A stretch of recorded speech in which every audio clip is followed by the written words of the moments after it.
पिछले 24 घंटे में हिमाचल प्रदेश में कोरोना वायरस के 3 पॉजिटिव केसेस सामने आए हैं। एक केस ऊना अंब तहसील में है, जो लेडी दिल्ली से आई थी, पॉजिटिव पाई गई।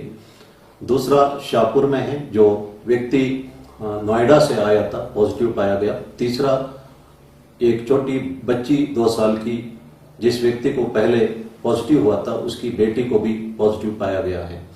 इस वक्त अस्पताल में 9 पेशेंट्स कोरोना वायरस पॉजिटिव की वजह से उपचाराधीन हैं और एक केस डिस्चार्ज हुआ है।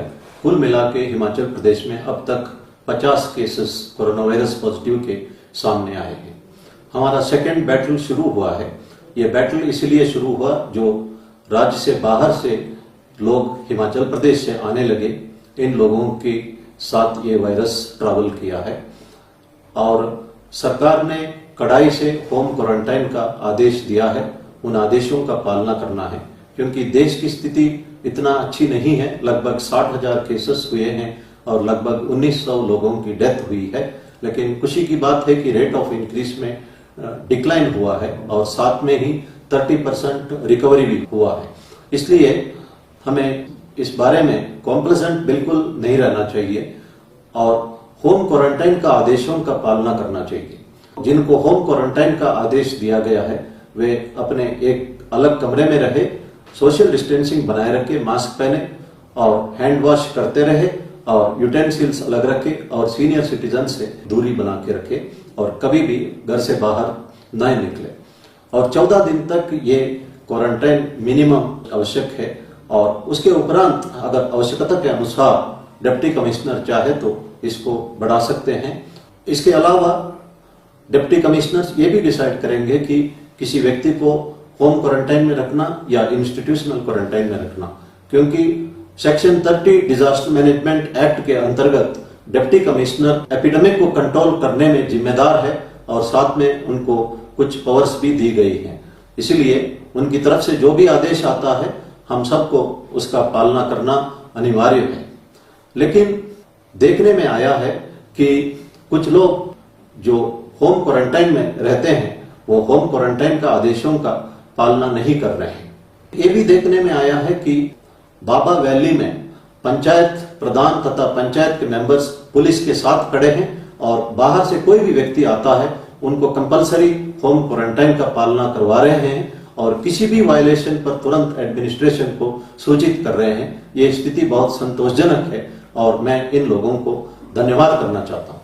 मेजॉरिटी लोग होम क्वारंटाइन का आदेशों का पालना भी कर रहे हैं, मैं उन्हें भी धन्यवाद करना चाहता हूं।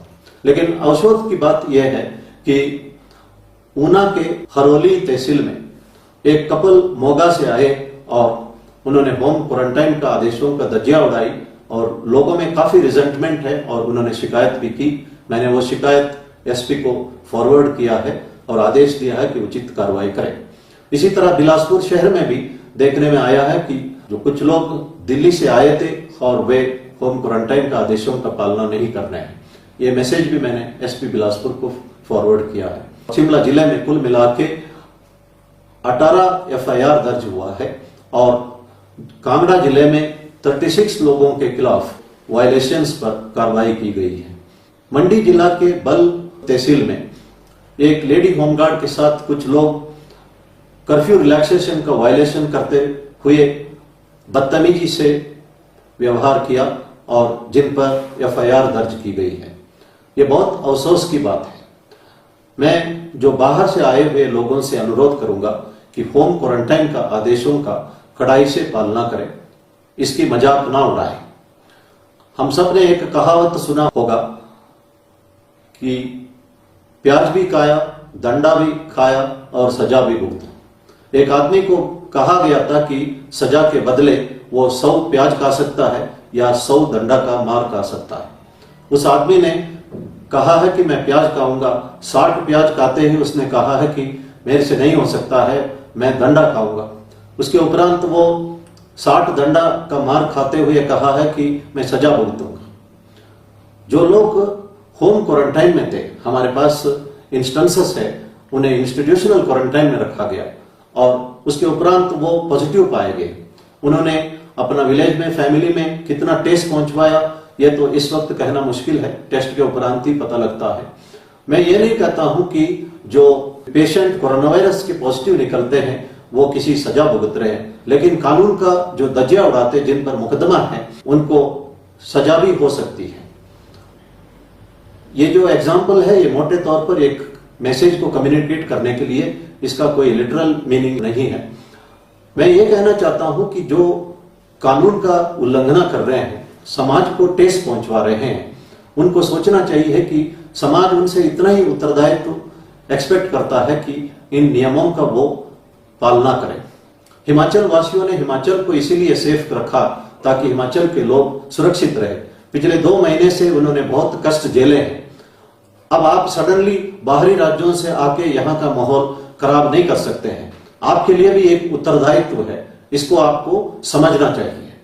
मैं ये कहना चाहता हूं कि there is a big difference between human being and being human. Being human is the essential quality that is expected. कम से कम दूसरों को ठेस ना पहुंचवाए। महात्मा गांधी जी ने कहा है कि the greatest thing about humanity is not being human but being humane. भगवान साईं बाबा ने कहा है कि हेल्प एवर हर्ट नेवर। जो हर्ट नेवर है दैट इज एसेंशियल क्वालिटी है। दूसरों को ठेस मत पहुंचवाइए। जो हेल्प एवर है वो उन लोग कर सकते हैं जो गांधी जी की इन बातों को समझ सकते हैं। Greatest thing about humanity is being humane. एक दूसरे का हम मदद कर सके। लेकिन जो कानून का धज्जिया उड़ाने वालों से मैं इतना ही उम्मीद करता हूं, they should understand the difference between human being and being human. एक क्वालिटी एसेंशियल है और दूसरा क्वालिटी डिजायरेबल है। मदद करना एक डिजायरेबल क्वालिटी है। डॉक्टर मार्गरेट मीड अमेरिका के सोशल एंथ्रोपोलॉजिस्ट रही थी। उनसे स्टूडेंट्स ने पूछा ह्यूमन सिविलाइजेशन कब शुरू हुआ। स्टूडेंट्स एक्सपेक्ट कर रहे थे मार्गरेट मीड कहेगी कि जब से मिट्टी के बर्तन का आविष्कार हुआ या स्टोन ग्राइंडिंग का आविष्कार हुआ। लेकिन डॉक्टर मार्गरेट मीड ने कहा कि जानवर का जब हड्डी टूट जाता है, फीमर हड्डी या ताई बोन्स टूट जाते हैं, तो जानवर वही रहता है। वो शिकार नहीं कर सकता है, ना पानी पीने के लिए नदी तक जा सकता है। वो दूसरे जानवरों का शिकार बनता था। लेकिन एक म्यूजियम में एक स्केलेटन देखा गया है। वो 15,000 साल पुराना स्केलेटन है। उसमें ताई बोन टूटा हुआ था और हील हुआ था। इससे यह साबित हुआ कि एक आदमी दूसरे का ताई बोन्स हील करने में मदद किया, उसको सुरक्षित जगह पे ले गया, उसको खिलाया पिलाया, देखभाल किया, जिस वजह से वो दोबारा चल सका। मैं ये कह सकती हूं कि 15,000 साल पहले यह सबूत है ह्यूमन सिविलाइजेशन या मानव सभ्यता शुरू हुई है। हमें समझना चाहिए कि इस मानव सभ्यता को हमें बढ़ावा देना चाहिए। लेकिन देखने में आया है कि बड़े बड़े शहरों में रेजिडेंट वेलफेयर सोसाइटी है, वे एयरलाइन स्टाफ को, डॉक्टर्स को, नर्सेस को और पैरामेडिकल स्टाफ को, आशा वर्कर्स को, पुलिस को, होमगार्ड्स को और कोरोना वायरस पेशेंट्स के साथ डिस्क्रिमिनेशन कर रहे हैं। अगर इस तरह करते रहे तो हम कह सकते हैं कि ह्यूमन सिविलाइजेशन का अंत भी हो सकता है। इसलिए इस वक्त पेशेंट्स को देखभाल करना हम सबका कर्तव्य है। उनके साथ किसी भी तरह का डिस्क्रिमिनेशन नहीं करना चाहिए और किसी भी फ्रंटलाइन वॉरियर के साथ किसी तरह का डिस्क्रिमिनेशन बिल्कुल नहीं करना चाहिए। एक बात मैं और कहना चाहता हूं, आरोग्य सेतु ऐप को आप जरूर डाउनलोड करिए और आरोग्य सेतु ऐप का जो डाउनलोडिंग पूरा दुनिया में सबसे ज्यादा है। और आरोग्य सेतु ऐप में जब सेफ या लो रिस्क दर्शाता है तभी आप घर से बाहर निकलिए, और अगर मॉडरेट रिस्क या हाई रिस्क दिखाता है आपको 14 दिन का क्वारंटाइन अनिवार्य है, या जब तक आपका आरोग्य सेतु ऐप सेफ या लो रिस्क दिखाता नहीं है तब तक आपको घर में रहना आवश्यक है। मैं पुनः गांधी जी की उन बातों का याद दिलाना चाहता हूं, the greatest thing about humanity is being humane. इसलिए हम मरीजों का ख्याल रखें, एक दूसरे का मदद करें, किसी तरह का डिस्क्रिमिनेशन ना करें। जो कानून तोड़ते हैं और समाज को ठेस पहुंचवाते हैं उनके लिए मैं इतना ही कहना चाहता हूं, there is a big difference between human being and being human. धन्यवाद। जय हिंद।